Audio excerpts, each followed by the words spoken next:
So I was taught that failure is an opportunity to learn. And I was also taught to disassociate me being a failure from failing. For sure. Right? I want to go back to what you were talking about with beliefs. Yeah. And you said, this was so cool. You were talking about how you wrote down these beliefs and you were reading them over and you were doing what you were told and you were running your finger across it. You're really allowing yourself to feel it, imagine it, and your brain was screaming something at you. My brain was screaming, that's bullshit. That's not true. You're not successful. You're not earning that amount of money. You're not smart. You're not this. But I was also taught at the same time that when that happens, first and foremost, that's normal. That's the old self and the old patterns trying to fight for their life. And he said, with repetition and emotion and consistency, initially it's hard. And you have to use conscious effort to create the new beliefs. He says, but over 30 days, 60 days, 90 days, 180 days, that new pattern that you're focusing on and paying attention to, your brain basically says, well, I guess you really don't need those old patterns. You keep activating these new ones. Let's just make these ones work and let's make these real. Yeah. But I wanted to understand what happened. And with even the law of attraction, you know, I was taught the law of attraction, you know, I was 23, 24 years old. Also at a real estate conference, they were talking about this law of attraction thing, that there's this energy, everything's made up of energy. I am energy, you are energy, and my thoughts, you know, create this resonance between what I attract and what I don't. I was like, oh good, I like that shit. You know, like I want to attract more of the good stuff, right? And so I bought in, like I bought into stuff that just made sense to me, but then I was a voracious student. I wanted to understand how. Like, explain to me how it works. Like, if somebody tells me visualize, I go, why? Like, how does it work? Like, if you ask me to visualize, like, why does it work? Like, why should I invest my time on that versus something else? If you're asking me to use affirmations, like, how specifically, why, how does it work?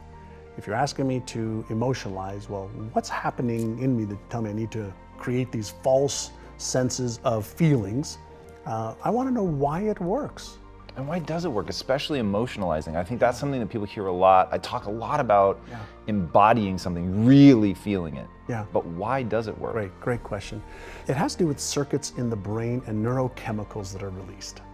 And so when we feel something, chances are that we're going to release dopamine in the brain, the feel-good neurochemical that activates the reward center of the brain. And chances are if we feel that and we have this positive emotion around it and that neurochemistry is flooding our brain and our body with feel-good chemicals, we're actually activating the motivational center of the brain. And so when we visualize, when we set a goal, when we take an action step, when we emotionalize, when we read our goals, the initial flood of neurochemicals, dopamine, serotonin, feel-good chemicals, and then if we share it with a friend, oxytocin, those three neurochemicals, those are the neurochemicals of goal achievement. But then there's the other side of it, the other circuits of fear, of stress, where norepinephrine, cortisol, or epinephrine, the stress hormones can be released as well.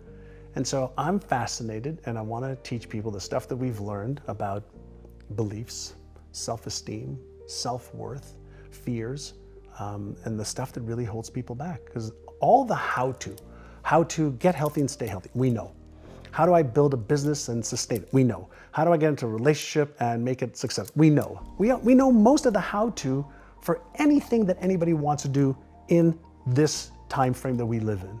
So the how-to is the easiest part of the equation. So the harder part of the equation is, why am I not doing the things that I know I should be doing? And why am I not doing the things that I could find out easily how to do? Let's talk about that. So in your real estate company, you said, I'm giving everyone the same training, they're reading all of the same books, and yet they're not getting the same results. And it wasn't like, oh, well, the smart people are doing better than the dumb people. You said sometimes it was people that you were like, God, in real life, this guy's not that bright, but he's crushing it. So what ended up being the difference between the people who didn't do anything with the information and those that did? So this is going back sometimes, I think in 1992, we were stuck, but I knew there was more possibility. There was room for growth.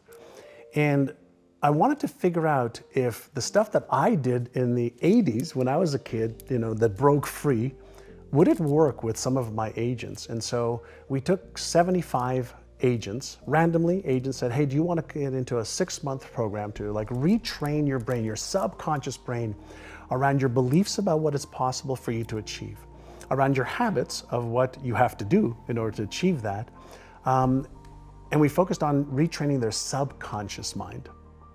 And so for 6 months, they had to go through a process of listening to certain audio tapes, reading certain materials every day, and following the process of training their brain, specifically their subconscious brain, which controls 95 to 98% of all of our thoughts, emotions, and behaviors today.